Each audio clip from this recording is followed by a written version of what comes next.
Ikhwan akhwat rahimakumullah. Hari ini kita memperingati Maulidun Nabi sallallahu alaihi wasallam. Mabruk bi Maulidil Habib sallallahu alaihi wasallam. Sabda Rasulullah, al-bakhilu man dzukirtu bihi falam yusalli. Orang yang bakhil adalah apabila disebutkan namaku maka dia tidak bersalawat kepadaku. Sallallahu alaihi Muhammad. Allahumma shalli wa hari ini kita memperingati bulan akhirnya baginda Rasul sallallahu alaihi wasallam. Keberkahan yang dimiliki oleh baginda Rasul jauh sebelumnya. Sebelum Rasulullah diutus, bahkan masih dalam berbentuk cahaya. Seorang sahabat bertanya kepada baginda Rasul sallallahu alaihi wasallam. Seorang sahabat Jabir bin Abdullah bertanya kepada Rasulullah, "Ya Rasulullah, bi abi wa ummi, akhbirni an awwal shay'in khalaqahu bil asya." Ya Rasulullah, sampaikan kepadaku demi ayah dan ibuku, siapa makhluk yang pertama kali diciptakan oleh Allah Subhanahu wa taala? Maka baginda Rasul berkata, "Qala ya Jabir, inna Allah khalaqa qabla asya nurun nabiyika Muhammad sallallahu alaihi wasallam." Kata Rasulullah SAW, "Ya Jabir, sesungguhnya makhluk yang pertama kali diciptakan oleh Allah adalah nur Nabi Muhammad sallallahu alaihi wasallam." Dari sinilah malaikat Jibril datang kepada baginda Rasul sallallahu alaihi wasallam. Malaikat Rasulullah bertanya kepada malaikat Jibril, "Ya Jibril, kam amal bil sinin?" Berapa umurmu wahai Jibril? Maka malaikat Jibril berkata kepada Rasulullah, "Lastu a'lam ya Rasulullah." Aku tidak tahu ya Rasulullah berapa umurku. Akan tetapi ya Rasulullah, aku melihat ada satu cahaya, satu bintang yang mana timbulnya ini selama 70.000 tahun satu kali, dan aku telah melihatnya 70 kali. Kalau kita hitung dengan kalkulator, atau langsung rusak kalkulator kita. Begitu panjangnya umur malaikat Jibril. Maka baginda Rasul sallallahu alaihi wasallam berkata kepada malaikat Jibril, "Ya Jibril, sesungguhnya cahaya yang kita lihat adalah cahayaku wahai Jibril. Waktu Allah Subhanahu wa taala menciptakan aku dalam berbentuk cahaya." Baginda Rasul sallallahu alaihi wasallam sudah memberikan banyak sekali manfaat, memberikan keberkahan. Contoh di antaranya Nabi Allah Adam alaihissalam. Ketika Allah Subhanahu wa taala berfirman, "Wa idh qulna ya Adam kun antum wa idh qulna ya Adam uskun anta wa zawjuka al-jannah." Wahai Adam, tinggallah engkau di surga ini bersama istrimu, akan tetapi jangan engkau sentuh buah kursi ini. Karena mulut syaitan kepada ibunda Hawa, maka tergeraklah hati Nabi Allah Adam hingga memetik dan memakan. Seketika juga Allah Subhanahu wa taala murka kepada Nabi Adam, keluar dari surganya Allah Subhanahu wa taala. Beratus-ratus tahun Nabi Adam memohon ampunan kepada Allah dan diberikan ampunan oleh Allah Subhanahu wa taala. Lalu kemudian Allah Subhanahu wa taala berfirman kepada malaikat Jibril, "Ya Jibril, sampaikan kepada Adam bila dia ingin mendapatkan ampunanku setelah nama kekasihku, yang mana karena nama itu aku akan mengampuni semua dosa-dosanya." Maka berulang Nabi Allah Adam kepada mengatur malaikat Jibril kepada Nabi Allah Adam, "Hai Adam, jika engkau mau diampuni oleh Allah Subhanahu wa taala setelah nama kekasih Allah, yang mana nantinya Allah akan memberikan ampunan kepada." Teringat Nabi Adam pada waktu diciptakan oleh Allah Subhanahu wa taala, melihat ke arsy Allah Subhanahu wa taala ada tulisan la ilaha illallah Muhammadur Rasulullah. Disebutlah nama itu oleh Nabi Adam, maka Allah Subhanahu wa taala menerima taubat Nabi Adam alaihissalam. Maka Allah Subhanahu wa taala berfirman kepada Adam, "Wahai Adam, tahukah engkau kenapa aku menerima taubatmu?" Maka Nabi Allah mengatakan, "Hai engkau yang tahu ya Allah." Allah berfirman, "Sesungguhnya aku terima taubatmu karena engkau bertawassul kepada kekasihku Muhammad sallallahu alaihi wasallam." Banyak lagi keberkahan-keberkahan yang lain. Di antaranya Nabi Allah Nuh alaihissalam selamat dari bahtera banjir. Allah Subhanahu wa taala berfirman kepada Nuh, "Wahai Nuh, buatlah engkau sebuah perahu yang besar, masukkanlah semua hamba-hambaku, umat-umatku ke dalamnya, akan diberikan keselamatan untuk."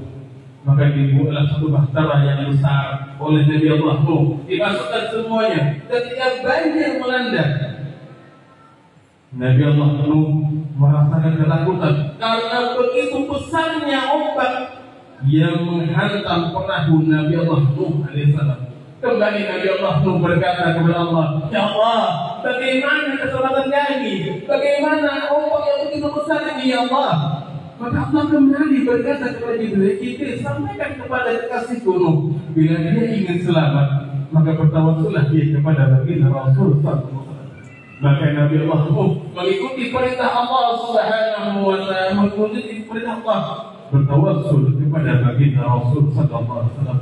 Selamatlah. Bahkan dalam riwayat, ombak yang begitu besar, ombak yang begitu dahsyat, tidak merasakan apa-apa orang-orang bahkan hewan yang ada di dalam perahu tersebut, seakan jalannya biasa saja. Berkah dari baginda Rasulullah sallallahu alaihi wasallam. Di antara yang lain lagi, Nabi Allah Musa alaihissalam. Bagaimana kita tidak tahu bagaimana kisah Nabi Allah Musa ketika akan dikejar oleh Fir'aun. Fir'aun begitu sadisnya, Fir'aun begitu kejamnya, Fir'aun begitu sangat menakutkannya. Ketika Nabi Allah Musa dikejar oleh Fir'aun, maka Nabi Allah Musa berada di Laut Merah. Entah bagaimana caranya untuk melewati kejaran dan selamat dari kejaran Fir'aun. Maka Nabi Allah Musa munajat kepada Allah Subhanahu wa taala, "Ya Rabb, bagaimana caranya kami selamat dari kejaran musuhmu ini, Allah, sedangkan di hadapan kami ada satu hambatan yang besar." Maka Allah Subhanahu wa taala berfirman, "Saat engkau akan memukuli tongkatmu ke laut, maka sebutlah nama kekasihku dengan bersalawat kepadanya, maka akan aku selamatkan engkau." Subhanallah, subhanallah. Keberkahan baginda Rasul sallallahu alaihi wasallam dengan membuka tongkat Nabi Musa ke atas air, maka laut itu terbelah dan selamatlah Nabi Allah Musa. Berkat baginda Rasul sallallahu alaihi wasallam. Banyak lagi nabi-nabi yang lain yang diselamatkan oleh baginda Rasul sallallahu alaihi wasallam. Dari cahaya baginda Rasul ini, Allah menciptakan 4 makhluk di antaranya. Yang pertama adalah arsy Allah. Arsy Allah. Nanti saat kita kembali kepada Allah, kita akan melihat bagaimana mudahnya arsy Allah. Yang kedua adalah al-kursi, singgasananya Allah Subhanahu wa taala. Yang ketiga, dalam riwayat disebutkan Lauh Mahfuz. Dan yang keempat ada al-kalam. Al-kalam. Maka pada waktu Allah menciptakan al-kalam, Allah berfirman kepada kalam, "Ya kalam, uktub, wahai kalam, tulislah." Kata kalam, "Apa yang akan aku tulis, ya Allah?" Tulislah sebuah kalimat, "La ilaha illallah, la ilaha illallah, Muhammadur Rasulullah." Pada waktu akan menulisnya, maka kalam nanya, "Wahai ya Allah, siapa ini Muhammad? Kenapa namanya berdampingan dengan namamu?" Maka Allah Subhanahu wa taala murka kepada kalam, "Wahai kalam, berkata, beradakah engkau wahai kalam? Sesungguhnya karenanya engkau aku ciptakan." Maka gemetarlah kalam hingga bergetar kalam saat akan menulis kalimat la ilaha illallah. Pada waktu akan menulis nama Muhammad Rasulullah, maka bahwa bergetar kalam. Allah kembali berfirman, "Hati-hati wahai kalam, saat engkau akan menulis nama kekasihku Muhammad." Allahumma salli wa sallim wa barik alaihi wa ala alihi. Akhwan rahimakumullah. Satu lagi yang menarik dari nurnya baginda Rasul sallallahu alaihi wasallam. Ketika nur ini akan diturunkan, sepasang suami istri Sayyidina Abdullah dan ibunda Aminah. Sayyidina Abdullah pada waktu berjalan, semua para wanita suka kepadanya. Hingga satu wanita mengatakan, andai aku bisa menjadi istrinya. Satu lagi yang mengatakan, andai aku bisa berjalan dengannya. Karena kejantanan yang dimiliki oleh Sayyidina Abdullah, wajahnya memberikan cahaya yang luar biasa. Ketika Sayyidina Abdullah merasakan heran kenapa para wanita-wanita suka kepadanya. Saat ibunda Aminah hamil, maka tidak ada satu wanita pun yang mengenali kepada Sayyidina Abdullah. Heran Sayyidina Abdullah, kenapa dulunya semua para wanita memandangku dengan pandangan yang indah, sekarang tidak ada satu pun yang memandang. Kebalikannya, semua para laki-laki takjub kepada Sayyidah Aminah. Begitu cantiknya, begitu menawannya, begitu aduhainya wajah Sayyidah Aminah ketika ada satu makhluk yang di dalam rahimnya, makhluk yang nanti akan membawa kita untuk masuk ke surga Allah Subhanahu wa Ta'ala. Begitu saat wanita-wanita itu, pria yang memandang, alangkah indahnya wajah Sayyidah Aminah. Ada kejadian-kejadian aneh ketika Sayyidah Aminah ini hamil. Di bulan pertama, Sayyidah Aminah diketuk oleh seorang laki-laki. Assalamualaikum. Waalaikumsalam. Orang ini berkata, selamat atas kelahiranmu. Siapa engkau? Aku adalah Nabi Allah Adam alaihissalam. Bulan pertama, Nabi Allah Adam datang kepada ibunda Aminah. Selanjutnya bulan kedua datang lagi, ada seorang yang mengetuk pintu rumah Sayyidah Aminah dan bertanya, siapa engkau? Selamat wahai wanita terpilih, engkau sedang mengandung seorang bayi yang hebat, yang luar biasa, yang karenanya dunia diciptakan. Siapa engkau? Aku adalah Nabi Rasis. Nabi Rasis adalah keturunan dari Nabi Adam. Dan beliau disebutkan yang beliau ke sini lahir di dalam surga. Di bulan ketiga datang lagi seorang nabi, Nabi Allah Idris datang kepada ibu-ibu kawan. Setiap bulannya datang setiap para nabi memberikan salam kepada baginda Rasul sallallahu alaihi wasallam. Bangga sekali. Bahkan Nabi Allah Musa alaihissalam meminta kepada Allah, jadikan aku umat Muhammad sallallahu alaihi wasallam. Tahukah kita ketika akan melahirkan, Allah Subhanahu wa Ta'ala memberikan satu hak yang istimewa digarap oleh Al-Imam Muhammad Abdul Rahman Ad-Dibai dalam kitabnya yang tadi dibaca oleh Muhammad Said. Disebutkan fahtazzal arsh taraba wa istibshar wasdada al-kursi haibatan wa waqar wa mudala'at as-samawat anwar. Kata pengarang muridnya, pada waktu baginda Rasul akan dilahirkan, arsy Allah ini bergoncang saking gembiranya.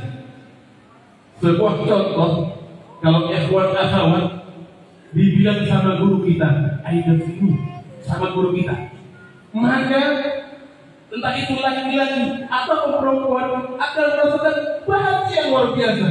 Aku dapat ilmu dari Ustaz, aku dapat kata cinta dari Ustaz, bahagia yang luar biasa. Arsy Allah saat baginda Rasul ada dekat, begitu merasakan bahagia yang luar biasa. Bergetar arsy Allah Subhanahu wa Ta'ala. Bahkan yang lainnya al-kursi, singgasanya Allah Subhanahu wa Ta'ala makin tambah megah, makin tambah mewah, akan menanti kelahiran baginda Rasul sallallahu alaihi wasallam. Bahkan Allah Subhanahu wa Ta'ala tak cukup dengan arsy Allah, tak cukup dengan al-kursi, bahkan Allah menghias semua langit dari ujung timur sampai ujung barat dihiasi dengan bintang-bintang gemerlap. Dihiasi dengan bintang-bintang yang indah, bintang-bintang yang mewah sekali, akan menanti kelahiran baginda Rasul. Tidak hanya itu, Allah Subhanahu wa Ta'ala memerintahkan kepada semua para bidadari, wahai para bidadariku, berhiaslah engkau, karena engkau akan menyambut satu makhluk yang aku cintai, ialah Muhammad sallallahu alaihi wasallam.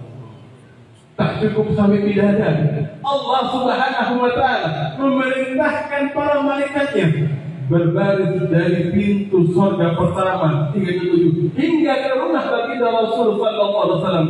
Mereka mengucapkan takbir tahlil, takbir tahmid kepada Allah Subhanahu wa Ta'ala. Sesuai yang tadi wajah subhanallah walhamdulillah wa la ilaha illallah Allahu akbar. Itu malaikat membangga. Jangan kita jangan. Ini Rasulullah yang hadir. Bahagia kita. Subhanallah walhamdulillah wa la ilaha illallah. Ini merendahkan baginda Rasulullah. Begitu luar biasanya baginda Rasul sallallahu alaihi wasallam. Begitu istimewa ketika akan dilahirkan. Ibunda Aminah seakan sudah merasakan tanda akan dilahirkannya, sudah mulai sedikit rasa sakit yang dirasakan oleh Ibunda Aminah. Maka ketika akan lahir, Ibunda Aminah berkata, demi Allah, ketika anakku Muhammad akan lahir, aku dapat melihat Syam dari rumahku. Saking dekatnya, saking dekatnya. Kalau kita bersentuhan dengan kekasih Allah, dengan apalagi dengan baginda Rasul yang jauh terasa dekat, itulah yang dirasakan oleh Ibunda Aminah. Ikhwan akhwat rahimakumullah. Kalau kita menceritakan bagaimana keagungan Rasulullah, kalau kita menceritakan bagaimana indahnya Rasulullah, kata Quran tadi mengatakan, andai penanya ini bakal kelapa dan air lautan ini sebagai tintanya untuk menulis keindahan Rasulullah, tidak cukup, kurang masih tintanya untuk menuliskan keagungan baginda Rasul sallallahu alaihi wasallam. Mungkin hanya ini saja yang kita sampaikan. Semoga ada manfaatnya. Bagaimana kita merasakan keberkahan dari baginda Rasul sallallahu alaihi wasallam. Juga kita berharap Allah Subhanahu wa Ta'ala, semoga nantinya saat kita sebelum kembali kepada Allah Subhanahu wa Ta'ala, kita diizinkan oleh Allah Subhanahu wa Ta'ala untuk menatap wajah indahnya baginda Rasul sallallahu alaihi wasallam. Wajah yang mana nantinya akan mengenali wajah kita saat kita berada di padang mahsyar, insyaallah Ta'ala.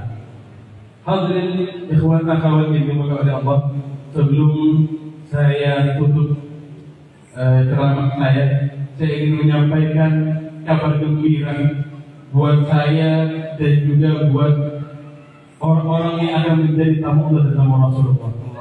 Dimohon kepada para calon tamu Allah dan tamu Rasulullah bisa maju ke depan. Yang merasa tamu Allah dan Rasulullah, ya Allah, silakan maju ke depan.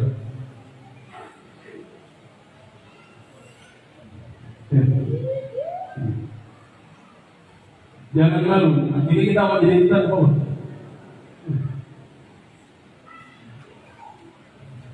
Nggak ada ke protokol.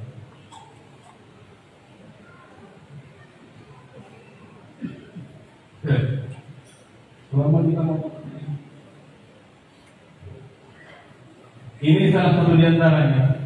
Insyaallah tanggal 8 Oktober 2023. Allah memilih di antara kami menjadi tamunya dan tamu kekasihnya baginda Rasul sallallahu alaihi wasallam. Doakan kami semuanya nanti saat perjalanan menuju kota Mekah tidak ada halangan apapun. Kami menjadi tamu yang diberikan oleh tuan rumahnya, yang disambut dengan hangat oleh tuan rumahnya, dan pulang membawa pernikahan umur 6 bulan. Wa syekh masykur untuk memawfurah insyaallah Ta'ala.